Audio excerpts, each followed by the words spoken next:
Assalamualaikum warahmatullahi wabarakatuh.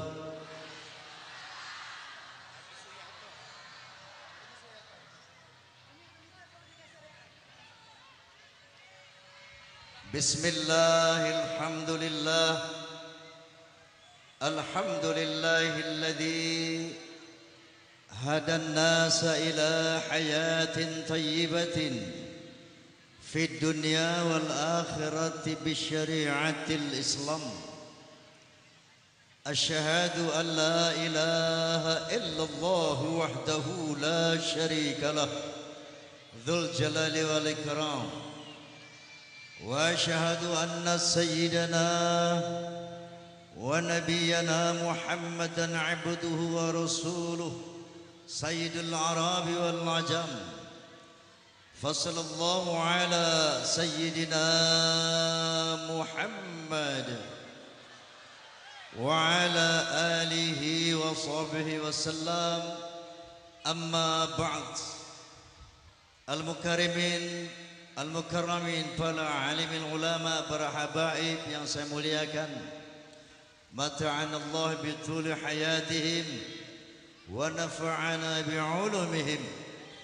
Bapak-bapak pejabat sipil TNI maupun Polri yang saya hormati, panitia pelaksana khususnya yang saya banggakan Bapak Suyato beserta teman-teman, juga kepada Banser yang membantu pengamanan, juga ada Forza Fans of Roma and Soneta, juga Fahmi Tamami Forum Silaturahmi Takmir Masjid dan Musholla Indonesia.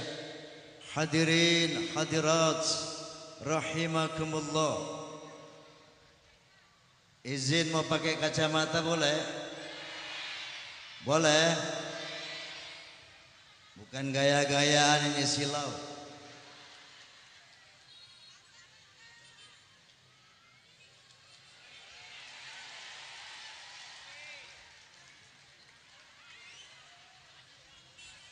Sekian lama engkau menunggu untuk kedatanganku. Betul? Bukankah aku telah berjanji kita jumpa di sini, ku datang. Kini ku datang padamu, senyumlah, sambutlah kedatanganku.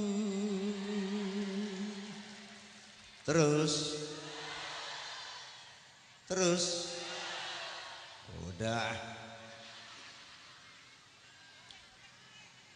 Hadirin wal hadirat, saya mau tanya, apakah semua yang kumpul di sini Islam? Alhamdulillah. Apakah yang kumpul di sini semua orang beriman? Yang benar.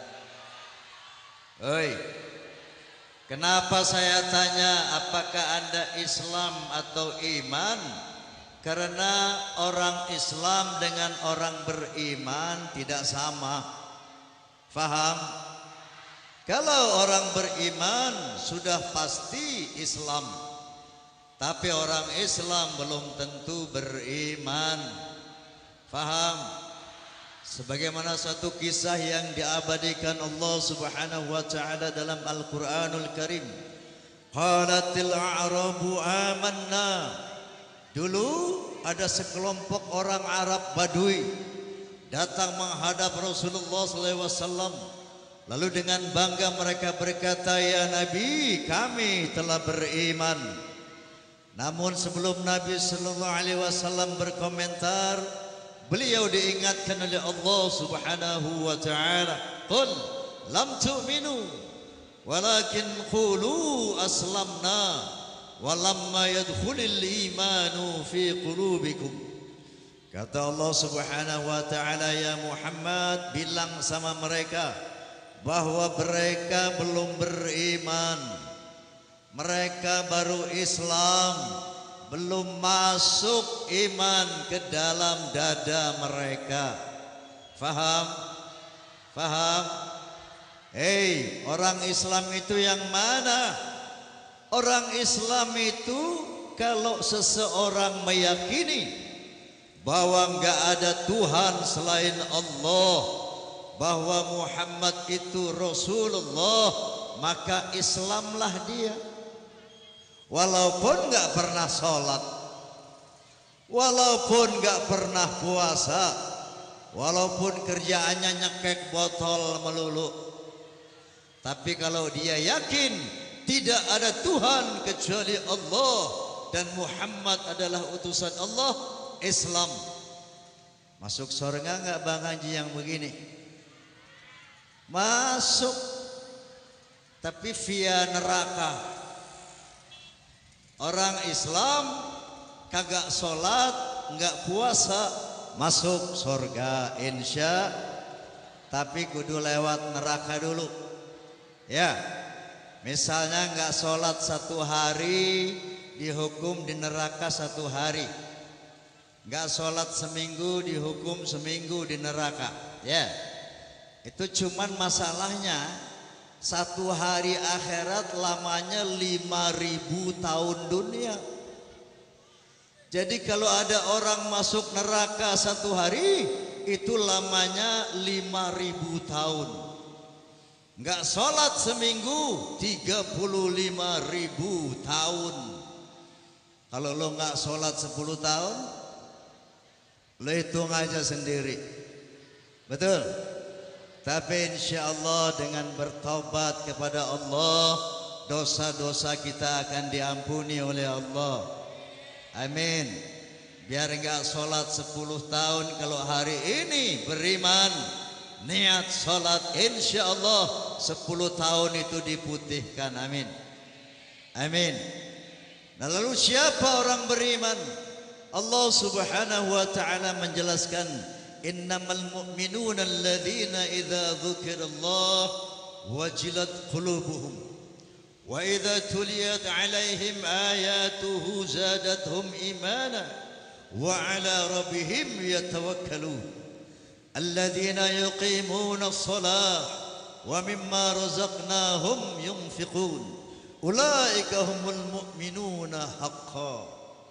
Sesungguhnya orang beriman itu adalah apabila diingatkan nama Allah bergetar hatinya.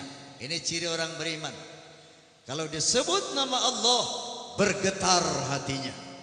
Kalau dibacakan ayat-ayat Allah bertambah-tambah keimanannya.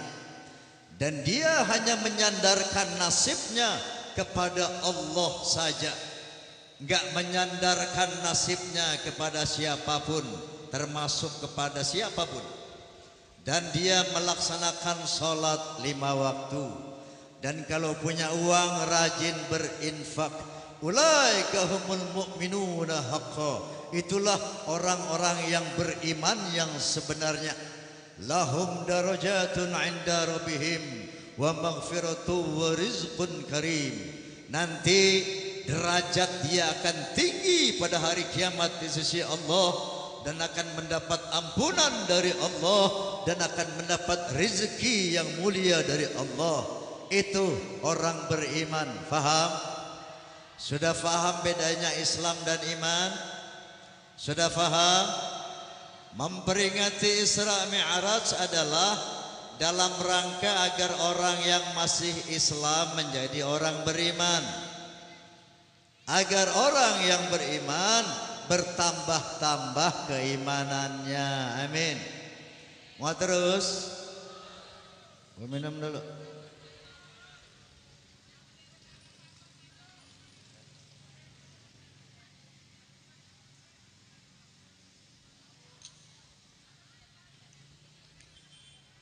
Tadi Qori kita sudah baca ayatnya mengenai Isra Mi'raj. Subhanalladzi asra bi'abdihi lailan minal masjidil haram ilal masjidil aqsa. Maha suci Allah yang telah memperjalankan hambanya yaitu Muhammad sallallahu alaihi wasallam dari Al-Masjidil Haram di kota Makkah ke Al-Masjidil Aqsa di Baitul Maqdis. Baitul Maqdis itu sekarang Palestina pada suatu malam. Kemudian dari Baitul Maqdis, dari Al-Masjidil Aqsa diangkat ke Sidratul Muntaha, satu tempat melalui 7 lapis langit.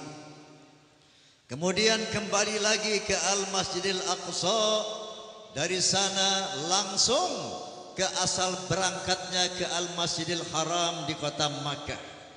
Perjalanan yang teramat sangat jauh itu ternyata hanya ditempuh dalam waktu 1 malam saja. Percaya enggak? Percaya enggak? Udah ada deh tuh iman dikit tuh. Karena ini bukan masalah akal. Kalau pakai akal nggak masuk akal, betul? Yang namanya Makkah, Baitul Maqdis dulu perjalanan onta 3 bulan, bolak-balik 6 bulan, belum lagi naik melampaui 7 lapis langit, masya Allah. Itu ternyata cuma 1 malam, ya. Kenapa begitu dahsyat? Pertama, kendaraannya luar biasa. Allah ciptakan khusus satu makhluk yang bentuknya seperti kuda, dan dengan izin Allah sekali melangkah lenyap dari pandangan mata, lebih dahsyat, lebih cepat dari kilat, makanya diberi nama buraq. Buraq itu kilat. Yang awal bukan sembarangan. Tadi saya dikawal sama polisi, sama Pak Bahtiar, Pak Rahmat, ya. Itu dari Pondok Jaya sampai sini cuman setengah jam. Coba kalau nggak pakai patwal, dari Pondok Jaya ke sini 3 jam, macet, betul. Tapi karena dikawal polisi jadi cuman setengah jam. Nah ini yang awal rajanya malaikat, jenderalnya malaikat Jibril alaihi salam. Semua makhluk minggir, sehingga waktu yang begitu panjang hanya ditempuh dengan 1 malam saja. Faham? Faham? Adapun substansi yang terkandung dalam Isra Mi'raj itu ada 2. Ada berapa, Pak? Ada 2. Yang pertama litafakkur. Tahu tafakkur? Tafakkur itu berfikir, memikirkan, memperhatikan ciptaan Allah agar manusia percaya bahwa Allah itu ada. Ini yang dimaksud Allah, linuriyahu min ayatina, agar aku tunjukkan kepada Nabi Muhammad tanda-tanda kebesaranku. Ini misi yang pertama. Jadi diberangkatkan, diisrakan supaya Nabi melihat betapa dahsyatnya alam semesta itu. Ya, Anda tahu yang namanya bintang? Bu, tahu bintang? Kecil apa besar? Ini kayak anak SD ini. Kalau anak SD kan bintang kecil di langit yang tinggi. Hei, tahu matahari? Itu menurut ensiklopedia alam semesta, matahari itu besarnya 2 juta kali bumi. Menurut ensiklopedia alam semesta, bintang yang paling dekat, yang paling kecil itu besarnya 2 juta kali matahari. Paham? Saking jauhnya kelihatan kecil. Maka anak-anak bilang bintang kecil.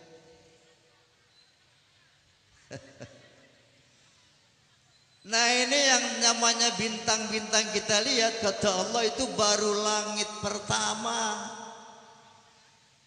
yang dilalui langit ketujuh langit.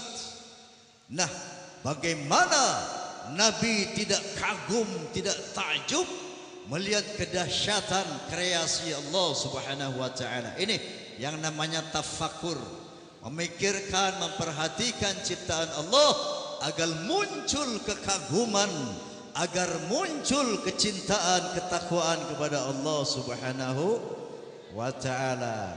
Nah, yang kedua menerima perintah salat 5 waktu. Artinya apa, Bu? Ada korelasi yang sangat erat antara tafakur dengan salat. Maksudnya apa? Orang kalau enggak pernah tafakur, enggak kenal Allah, ragu-ragu sama Allah. Orang kalau ragu-ragu sama Allah enggak bakal bisa sholat, enggak bakal mau sholat. Paham? Paham? Orang bisa sholat kalau dia yakin ada Allah. Orang yakin ada Allah kalau dia sering bertafakur, memperhatikan ciptaan Allah. Paham? Nih, saya mau cerita boleh? Boleh mau cerita? Saya pernah ketemu seorang ateis. Tahu ateis? Ateis itu orang yang enggak percaya sama Tuhan, orang yang enggak beragama. Menurut mereka agama itu bohong, agama itu menghambat kemajuan, sholat itu wasting time, wasting money, buang waktu, buang-buang duit. Time is money, waktu adalah duit. Makanya di perusahaan-perusahaan yang non muslim itu karyawan muslimnya susah banget mau sholat. Dia bilang sholat itu buang waktu, ya, time is money. Menurut mereka begitu. Saya pernah tanya sama dia, "Hei Bung percaya nggak sama Tuhan?" "Oh, nggak percaya." "Kenapa?" "Soalnya Tuhan nggak kelihatan." "Lalu?" "Setiap yang nggak kelihatan itu sama dengan tidak ada." Orangnya begini, saya bilang TOLOL alias goblok. Gimana enggak goblok? Yang enggak kelihatan dibilang sama dengan enggak ada. Saya mau tanya, angin memang kelihatan? Angin kelihatan enggak? Ada enggak? Ada. Mau lihat angin mah bukan pakai mata, goblok. Pakai kulit, kipas. Ada angin. Rasa manis, asam, pahit, asin, rasa, kelihatan nggak rasa? Ada nggak? Ada. Mau lihat rasa bukan pakai mata, goblok, tapi pakai lidah. Betul? Lo denger ini. Milengi tumsi तो बताएंगे कि कितना प्यार है हमें ओ साहिबा ओ साहिबा।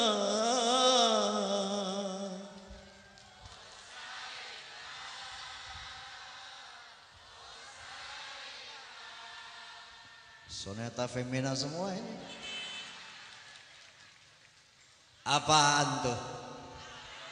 Lagu, suara, betul? Suara kelihatan nggak? Ada nggak? Ada. Mau lihat suara mah bukan pakai mata, goblok, tapi pakai.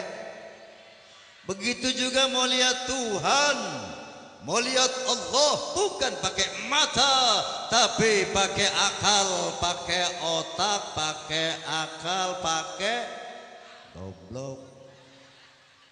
La tudrikuhul absar.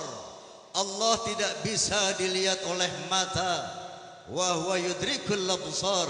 Tapi beliau Allah Subhanahu wa taala maha melihat segala yang ada. Kenapa Allah nggak bisa dilihat? Tuh matahari ciptaan siapa? ciptaan Allah. Manusia nggak bisa memandang matahari. 5 menit kamu pandang matahari buta. Betul? Apatah lagi Allah yang menciptakan matahari, nurun ala nur. Allah itu cahaya di atas cahaya. Enggak mungkin manusia bisa memandang Allah Subhanahu wa ta'ala. Faham? Tapi kalau ada yang penasaran, pengen lihat Tuhan, wajar, manusiawi. Dulu juga ada seorang nabi yang kepingin melihat Tuhan. Siapa namanya? Nabi Musa alaihi salam. Kisahnya diabadikan dalam Al-Quranul Karim. Walamma jaa Musa limiqatina wa kallamahu rabbuh. Ketika Nabi Musa datang kepada satu tempat yang telah ditentukan oleh Allah Subhanahu wa ta'ala, wa kallamahu rabbuh, maka dia berkata-kata dengan Allah, berdialog dengan Allah, ngobrol Nabi Musa dengan Allah. Qala rabbi arini anzur ilaika. Kata Nabi Musa, ya Allah, perlihatkan dirimu dong, aku kepingin melihat engkau. Qala lan tarani. Kata Allah Subhanahu wa ta'ala, hai Musa, kamu tidak bisa melihat aku, walakin inzur ilal jabali fa in istaqarra makanahu fasawfa tarani. Tapi baik Musa, coba kamu lihat gunung batu yang berdiri tegak di sebelahmu. Aku akan memperlihatkan diriku kepada gunung batu itu. Seandainya gunung itu masih tetap berdiri pada tempatnya setelah aku perlihatkan diriku, sangat boleh jadi kamu juga bisa melihat aku, wahai Musa. Falamma tajalla rabbuhu lil jabali ja'alahu dakau wa harra Musa sa'iqa. Begitu Allah memperlihatkan dirinya kepada gunung, maka gunung batu yang tinggi menjulang itu hancur rata dengan tanah. Wa kharra Musa sa'iqa. Nabi Musa pingsan melihat kehebatan Allah Subhanahu wa ta'ala. Gunung batu aja hancur, diperlihatkan diri Allah, apalagi kita manusia. Faham? Faham? Jadi untuk meyakini keberadaan Allah bukan dengan cara melihat fisiknya. Kalau mau melihat fisik Allah nanti pada hari kiamat, pengen lihat Allah enggak? Pengen memandang wajah Allah enggak? Pengen dekat melihat Allah dari dekat enggak? Rajin-rajin puasa, ya. Karena ada satu hadis qudsi, Allah berfirman, kullu amali ibni adam lahu illa siyama fa innahu li. Semua amal ibadah anak Adam buat mereka, tapi puasa untukku. Wa ana ajzibi, dan aku yang akan langsung memberikan pahalanya. Kenapa Allah bilang semua amal ibadah buat mereka?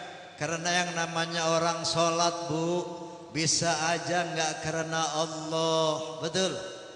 Betul. Nih di kantor orang kagak pernah sholat, bosnya kebetulan rajin sholat. Begitu bos datang, sholat lo, bos datang. Bosnya ada dia sholat, bosnya nggak ada kagak sholat. Betul? Betul. Ada yang suaminya nggak pernah sholat, punya mertua rajin ibadah. Begitu mertua datang, lu sholat dong bang. Tuh mertua datang, dia sholat. Nggak ada mertua nggak sholat. Bisa orang sholat tidak karena Allah. Begitu juga naik haji, bisa aja nggak karena Allah. Ini mau pemilihan pemimpin nih, gua naik haji biar dapat simpati dari umat. Betul? Bisa orang sedekah infak nggak karena Allah, karena pengen dipuji manusia. Tapi yang namanya puasa tidak bisa kecuali hanya karena Allah. Percaya enggak? Bu, ibu kalau pagi kan masak. Bulan Ramadan kalau masak boleh enggak nyicipin makanan? Boleh enggak? Boleh. Asal sekedar mau tahu rasanya keasinan apa kemanisan di ujung lidah boleh. Habis gitu ludahin lagi, ya. Ya. Nah, nanti bulan puasa saya tanya ibu, berani enggak mencuri telan bangsa 2 sendok sayur asem aja? Berani enggak? Kan enggak ada yang lihat. Puasa hanya karena Allah. Faham? Pak, saya mau tanya nih. Bulan puasa matahari top light, tengah bolong. Mau salat zuhur ente ambil wudu. Kira-kira kalau ente teguk puasa 2 teguk kan lumayan itu. Berani enggak? Berani enggak meneguk air wudu walaupun enggak ada yang lihat? Itu asyamuli, puasa untukku. Enggak bisa orang berpuasa kecuali untuk Allah. Makanya Allah bilang wa ana ajzibi, aku yang akan langsung memberikan pahalanya. Jadi kalau kepengen lihat Allah nanti, rajin puasa. Ya, Allah langsung yang akan memberikan pahalanya. Tapi sekarang di dunia, untuk meyakini keberadaan Allah, kita nggak bisa lihat fisik Allah, hanya dengan menyaksikan ciptaannya.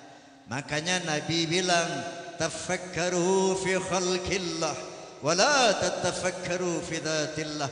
Fikirkan ciptaan Allah, perhatikan ciptaan Allah, nanti kamu yakin bahwa Allah itu ada. Faham? Oleh karena itu dalam Al-Quranul Karim banyak sekali firman Allah Subhanahu wa ta'ala yang mengajak manusia untuk memperhatikan alam ciptaannya agar manusia yakin bahwa Allah itu ada.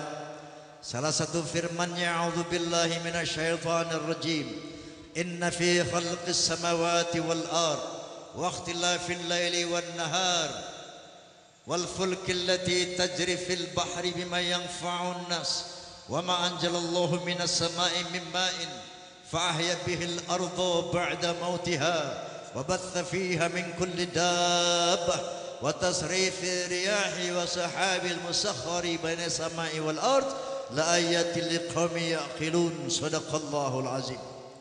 Allah berfirman, sesungguhnya pada penciptaan langit, pada penciptaan bumi, pada terjadinya pergantian malam dan siang yang begitu teratur, bisanya kapal-kapal berlayar di lautan dengan membawa hal-hal yang bermanfaat buat manusia. Diturunkannya air hujan dari langit, dengan air itu dihidupkan bumi yang mati yang kemudian menumbuhkan pohon-pohon. Ditebarkannya berbagai macam jenis binatang di muka bumi, dan terjadinya pergeseran awan dan angin di antara langit dan bumi. Sesungguhnya itu bukti bahwa Tuhan ada bagi orang-orang yang berakal. Sudah yakin ada Tuhan? Yang belum sholat, sudah yakin belum ada Tuhan? Masih kendor. Supaya lebih yakin ada Tuhan, kita kerucutkan tafakur kita.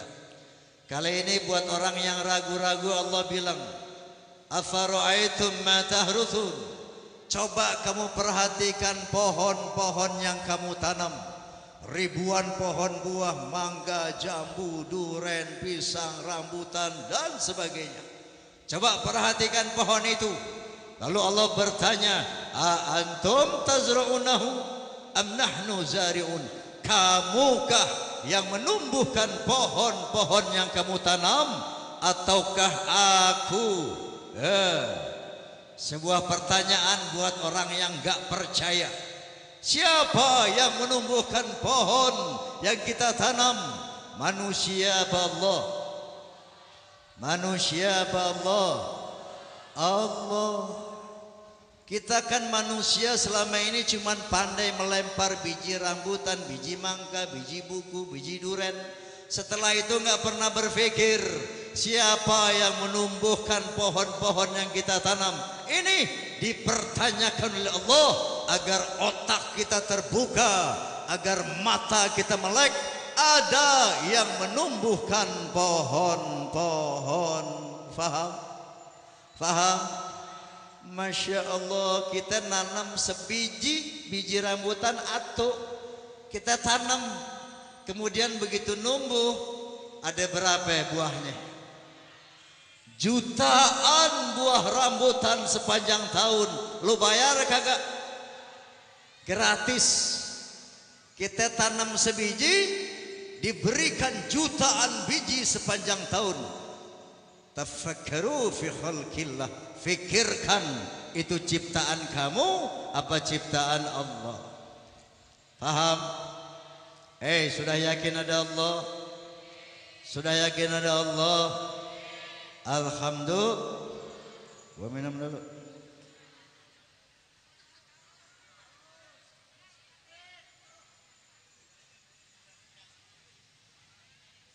Kenapa, Bu?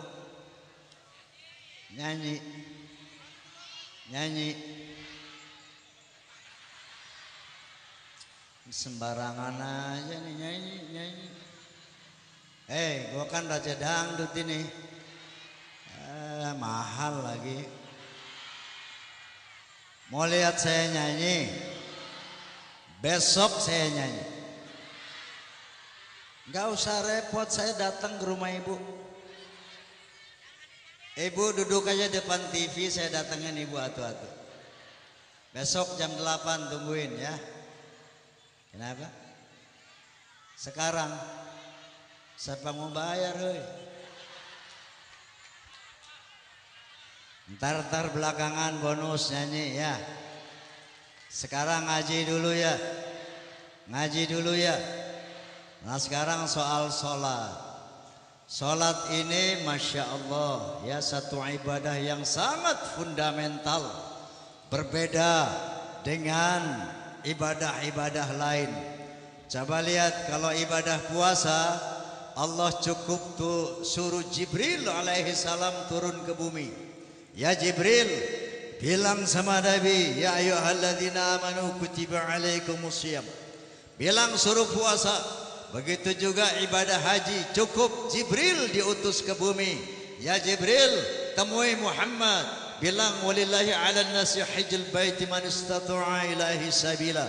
Wajib pergi haji bagi orang yang mampu melaksanakan perjalanan ke sana. Tapi buat ibadah salat, hai Jibril, angkat Nabi Muhammad menghadap aku di Sidratul Muntaha, lewat 7 lapis langit. Prosesnya saja luar biasa. Makanya Allah bilang inna sholata kanat 'alal mu'minina kitaban mawquta. Sesungguhnya salat itu wajib bagi orang-orang beriman pada waktu-waktu yang telah ditetapkan. Allah pun berfirman, hafizu 'ala sholawati wa salatil wusta wa qumu lillahi qanitin.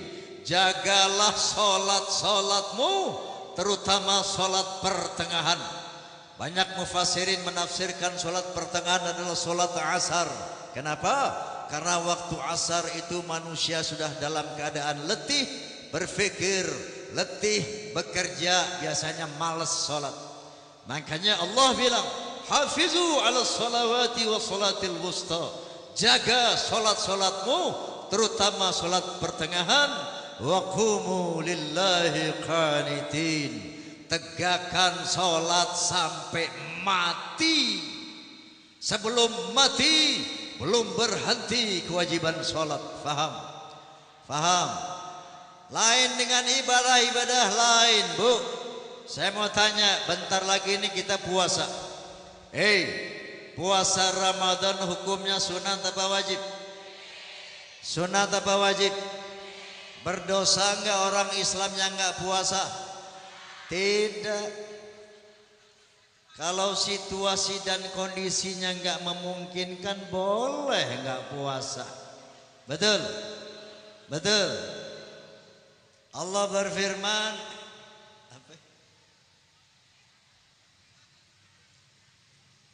faman kana minkum maridan aw ala safarin fa'iddatun min ayyamin ukhra.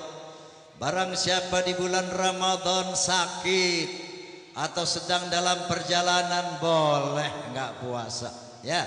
Nanti kalau udah sembuh, udah pulang lagi ke tempat domisili, diganti puasa yang ditinggalkan. Saya mau tanya, naik haji hukumnya wajib apa sunat? Naik haji wajib apa sunat? Wajib. Berdosa nggak orang Islam nggak naik haji? Tidak. Kalau situasi dan kondisinya nggak memungkinkan, boleh nggak naik haji? Oh, niat saya kenceng banget pengen naik haji, terus tapi duit kagak gablek, nggak berdosa nggak naik haji. Paham? Dapat pahala niatnya doang, pahala haji udah dapat. Waduh, duit saya banyak nih bang, pengen naik haji, tapi saya kena penyakit stroke, nggak wajib pergi haji, betul? Tapi yang namanya sholat, punya duit ke, nggak punya duit ke, sehat ke, sakit ke, wajib sholat.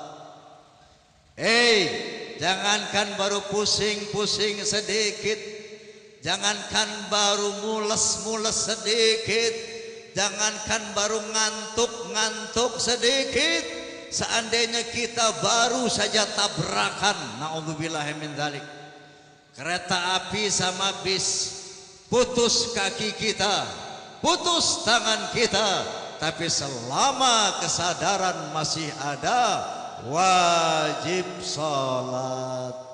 Faham? Faham?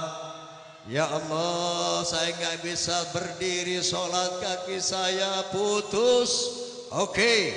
Kalau nggak bisa berdiri, silahkan sambil duduk, tetap wajib sholat. Nggak ada istilah pre sholat karena sakit. Ya Allah, duduk juga nggak bisa, pinggang saya retak habis tabrakan. Oh, nggak bisa sholat sambil duduk, silahkan sambil berbaring, tetap wajib sholat. Ya Allah, berbaring juga nggak bisa, ya Allah. Oh begitu, baik. Kalau nggak bisa sholat sambil berbaring, nggak usah sholat, lo disolatin aja. Faham? Faham? Kenapa sholat begitu wajib, Bu? Paling tidak ada 3 alasan. Yang pertama adalah sholat identitas keislaman manusia nanti pada hari kiamat. Kalau identitas keislaman manusia di dunia cukup pakai KTP, betul? Makanya kemarin ada seorang oknum pejabat negara mau menghapuskan kolom agama di KTP. Ini perlu dicurigai. Mau dibawa kemana negara Pancasila ini? Yang sila pertamanya adalah ketuhanan yang Maha Esa, betul? Kolom agama menentukan identitas agama seseorang. Kalau identitas agama seseorang sudah dihapuskan, sama saja kita negara tanpa Tuhan, negara tanpa agama, dan itu penghinaan, pengkhianatan terhadap Pancasila. Betul? Betul? Ada nggak yang namanya Udin di sini? Ada? Udin, agama lo apa, Din? Islam. Yang bilang si Udin Islam siapa? KTP, betul? Betul? Nanti si Udin mati nggak? Mati nggak lo, Din? Mati. Ditanya sama malaikat, namamu siapa? Udin, Om. Tinggal di mana? Priuk, Om. Kerjaan?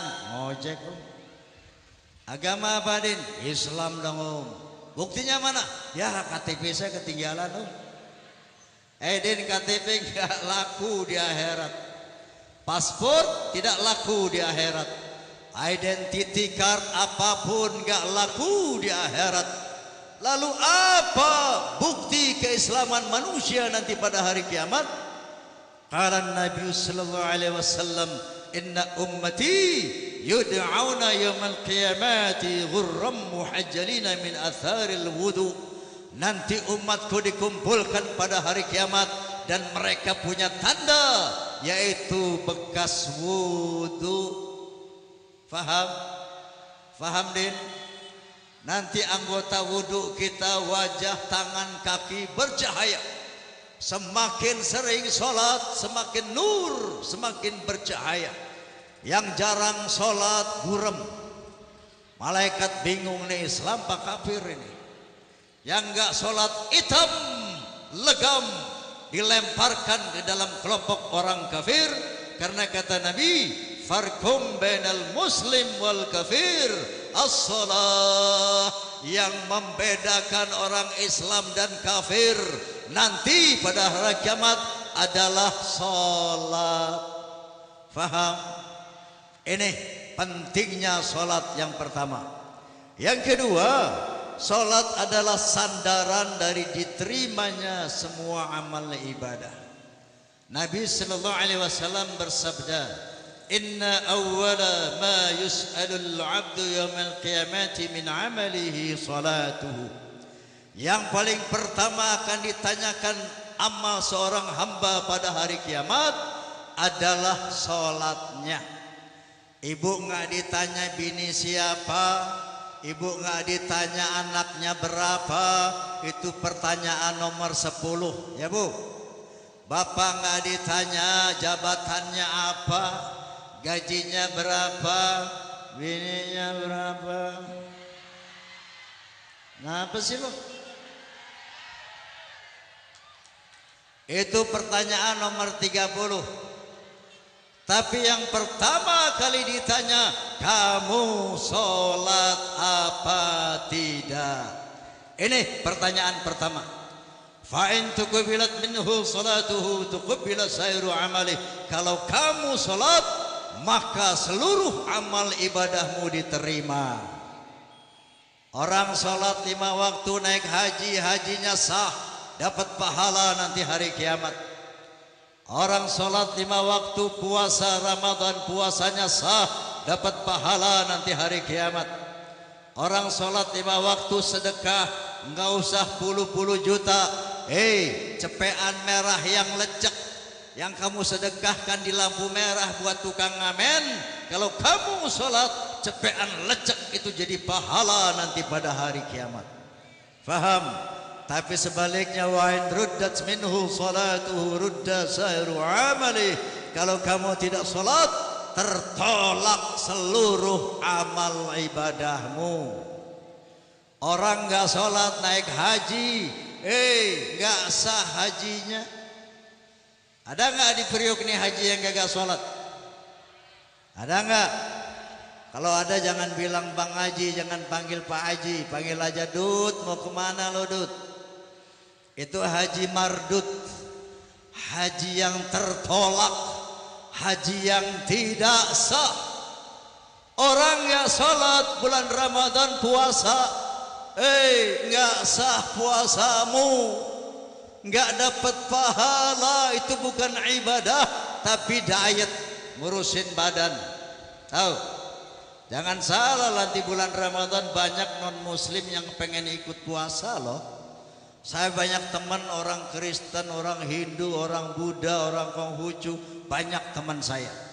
Dia bilang, Bang Haji, nanti bulan Ramadan boleh nggak saya ikut puasa? Oh boleh, boleh, boleh. Dalam hati siapa yang larang lo makan? Betul. Tapi nggak dapat pahala. Kenapa? Nggak sholat. Paham? Paham? Nah, jadi sholat itu sandaran diterimanya amal ibadah kita. Yang ketiga, sholat itu azimat manusia. Bukan batu cincin, bukan keris pusaka. Di zaman sekarang mulai zaman batu nih. Gua pakai batu apa nih hijau nih?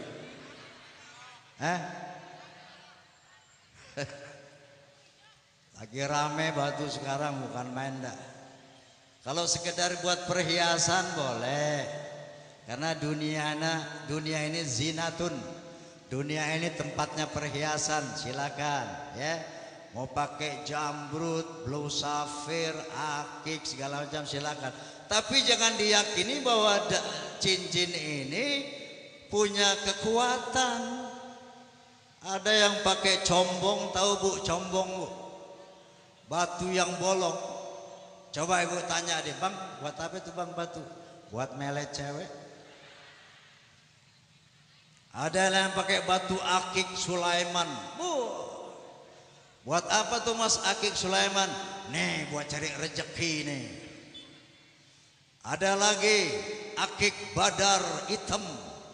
Buat apa tuh Bang? Anti peluru. Muka lu jauh. Itu omong kosong, bullshit, gombal, musyrik.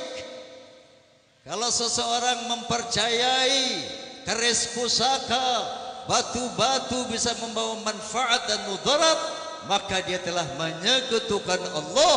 Hukumnya musyrik, tidak diterima ampunan seorang musyrik. Faham? Paham? Salat kita itulah jimat kita. Mau punya jimat, salat itu jimat. Yang namanya batu, cincin, keris pusaka, saya mau tanya, bisa enggak memaafkan, menghapuskan dosa-dosa kita? Enggak bisa. Yang bisa menghapuskan dosa kesalahan kita salat. Kenapa? Karena di dalam salat itu ada permohonan kita agar diampuni dosa kita. Saya mau tanya, itu batu cincin, keris pusaka, bisa enggak kasih kita rezeki? Enggak bisa. Yang bisa ngasih rezeki salat. Karena di dalam salat itu kita minta rezeki sama Allah. Batu permata yang namanya keris pusaka, bisa enggak memberi kita bimbingan hidup? Enggak bisa. Yang bisa adalah salat. Karena salat itu kita mohon bimbingan sama Allah Subhanahu wa ta'ala. Makanya Allah bilang, wasta'inu bis sabri was salah. Kalau perlu apa-apa, kalau butuh apa-apa, kalau kepingin apa-apa, minta sama aku, kata Allah. Caranya bagaimana?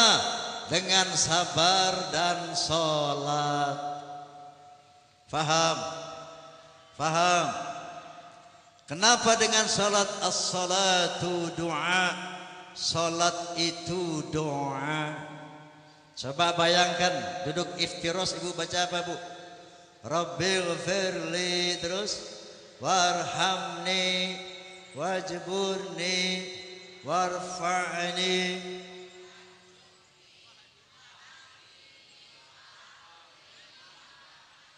Masya Allah, seluruh kebutuhan kita ada di situ.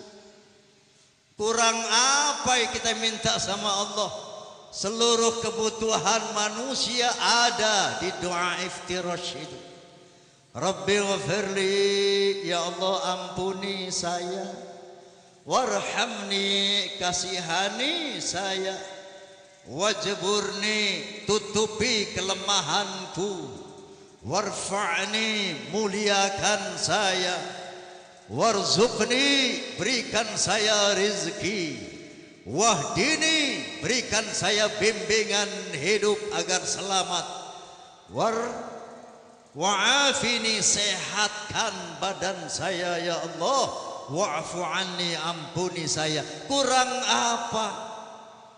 Semua kebutuhan kita telah sampaikan kepada Allah. Tapi kalau sholatnya kagak khusyuk, warhamni wajibni, Allahu Akbar, apalagi sambil nguap, Allahu Akbar, nggak berlaku. Faham? Nggak jadi, nggak terkabul doanya. Orang kagak berdoa, boro-boro berdoa ngerti aja kagak. Betul? Betul? Bang Haji, saya sholat sih sholat, cuman kagak ngerti artinya tuh. Cuman nggak bisa khusyuk. Sah apa enggak sih? Insya Allah sah. Dapat pahala apa enggak sih? Insya Allah dapat. Allah kan Rahman Rahim, baru niat mau sholat aja udah dapat pahala. betul. Apalagi dikerjain, walaupun sholatmu berantakan, insya Allah sah, insya Allah dapat pahala. Masuk surga nggak sih Bang Haji?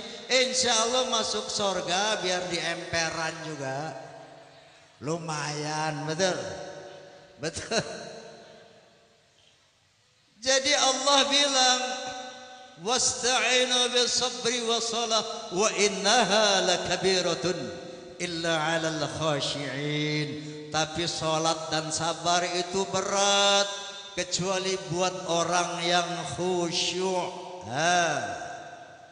Sabar berat Bu, salat berat, tapi kalau khusyuk, salat itu nikmat, indah.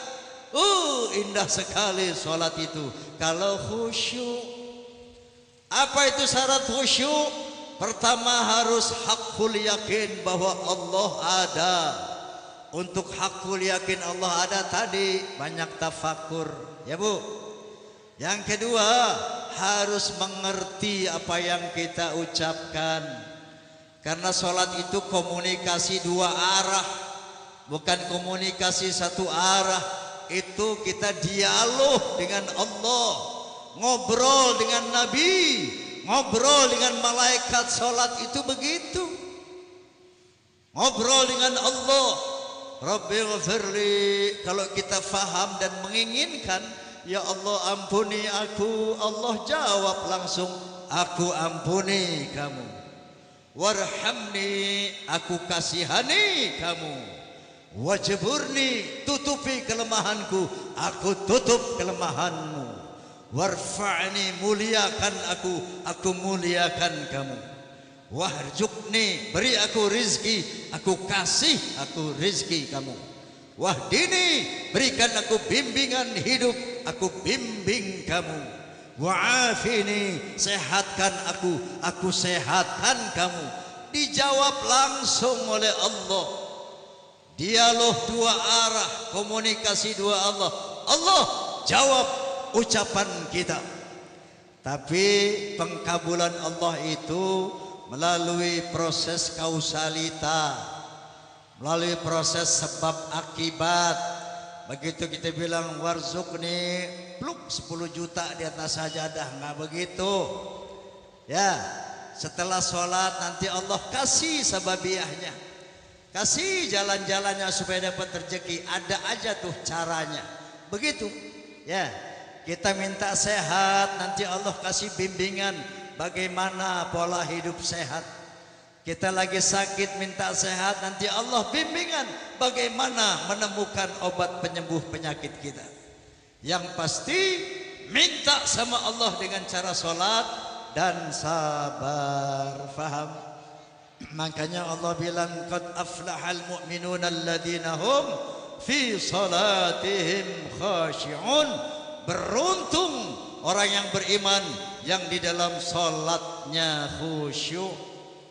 Di dalam salat itu juga kita komunikasi sama Nabi. Assalamu alayka ayuhan nabi wa rahmatullahi. Nabi jawab wa alaikumussalam ya Udin. Nanti di akhirat hari kiamat Nabi kenal sama si Udin. Din, sini Din, sini Din, di sini adem banget asik. Jangan di situ panas. Kenapa? Sering komunikasi sama Nabi. Kapan? Pada waktu salat. Assalamu alayka ayuhan nabi wa rahmatullahi wa barakatuh. Nabi jawab wa alaikumussalam ya Siti Khadijah. Faham Bu? Faham? Komunikasi sama malaikat. Assalamualaikum warahmatullahi. Assalamualaikum warahmatullahi. Di sini ada malaikat raqib. Dia jawab, Waalaikumsalam Din. Di sini ada malaikat atid sebelah kiri, Waalaikumsalam Din. Komunikasi dengan Allah, komunikasi dengan Nabi, komunikasi dengan malaikat. Maka jadikanlah sholat itu jimat kita, bukan batu cincin sama keris pusaka. Sholat itulah penolong kita untuk menghadapi beratnya kehidupan dunia dan dahsyatnya kehidupan hari kiamat. Nah, kira-kira ini yang bisa saya sampaikan. Mudah-mudahan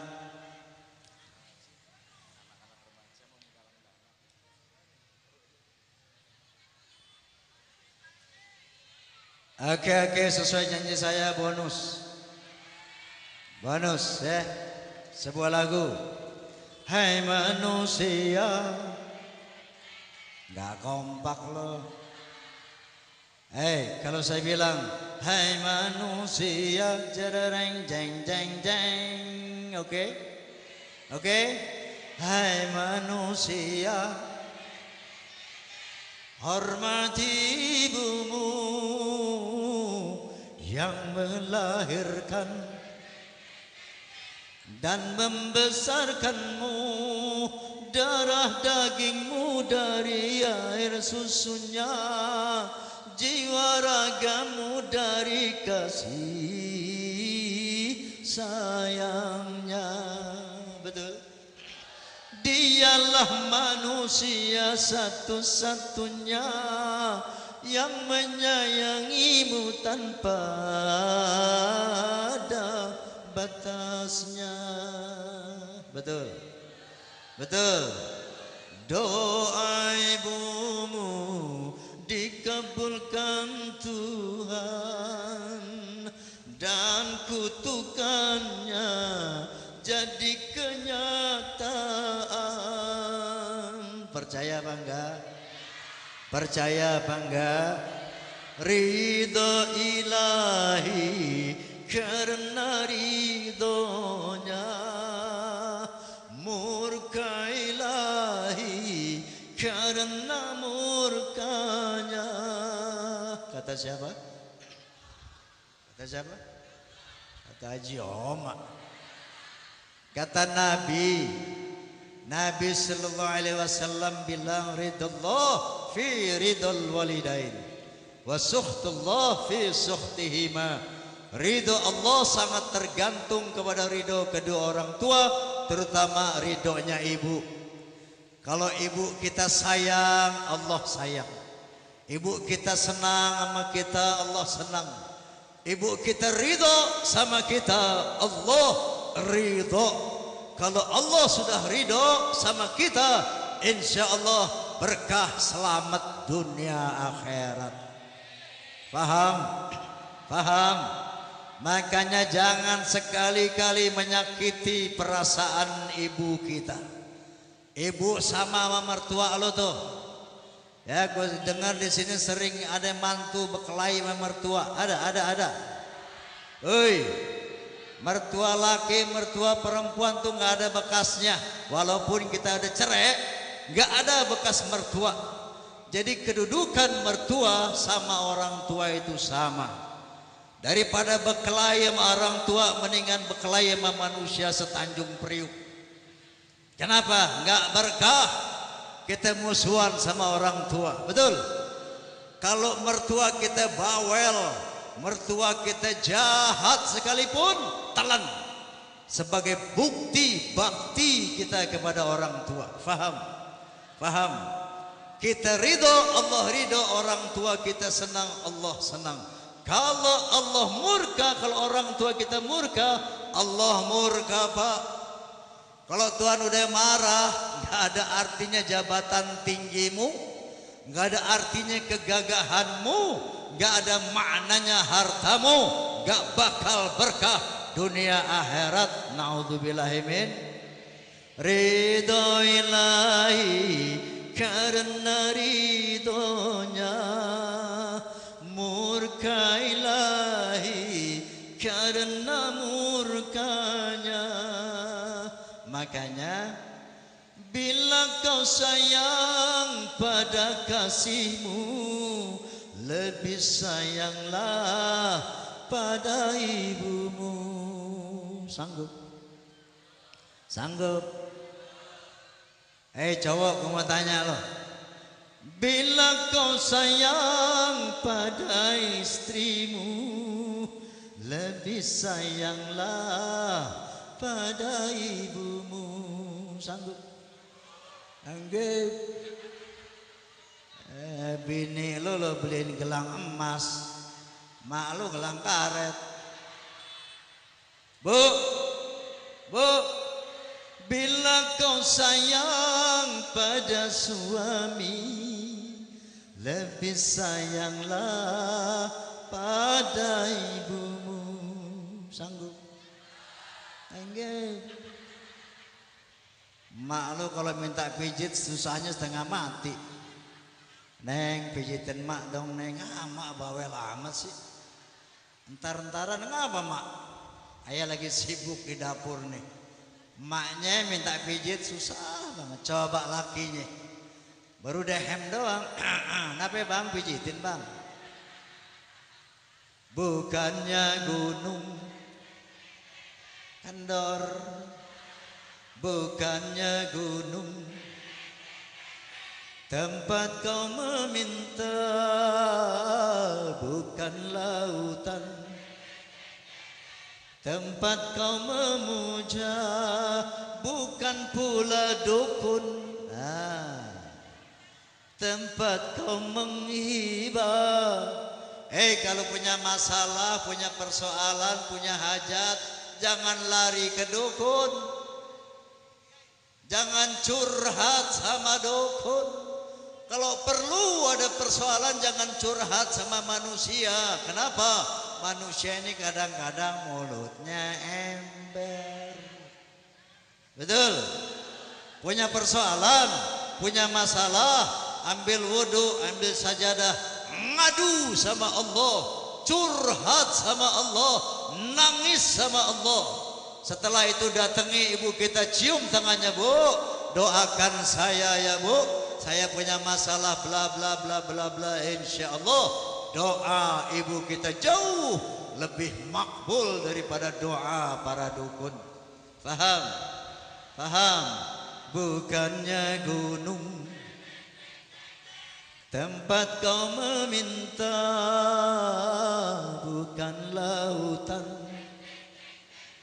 tempat kau memuja, bukan pula dukun tempat kau menghibah, bukan kuburan tempat memohon doa. Tiada keramat yang ampuh di dunia selain dari doa ibumu jua. Wallahul muwafiq ila aqwamit thoriq. Assalamualaikum warahmatullahi wabarakatuh.